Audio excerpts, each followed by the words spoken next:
இறைவனை பொறுத்தவரை கடன் வாங்கி அர்ச்சனை பண்ண சொல்லல. கடன் வாங்கி சூடம் கொளுத்த சொல்லல. உனக்கு வெறும் கையெடுத்து கும்புற அளவுக்கு தான் வசதி இருந்தா கையெடுத்து கும்பிடு. சூடம் கொளுத்துற அளவுக்கு வசதி இருந்தா சூடம் கொளுத்து. தேங்காய் உடைக்கிற அளவுக்கு வசதி இருந்தா தேங்காய் உட. கடன் வாங்கி செய்யவே சொல்லல.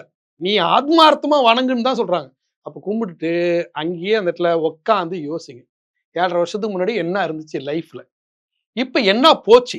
மீண்டிப்பேட்ட மட்டும் என்ன இருக்கு? ஒரு விஷயம் வச்சுக்கோங்க. 7 1/2 வருஷத்துக்கு முன்னாடி நான் கார்ல போயிட்டு இருந்தேன். Benz car. அப்புறம் பென்ஸ் கார் போச்சு.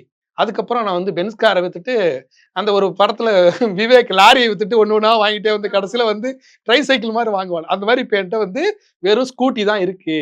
என்ட்ட வெறும் பைக் தான் இருக்கு. ஓகே. இத வச்சு என்ன பொழைக்க முடியும்?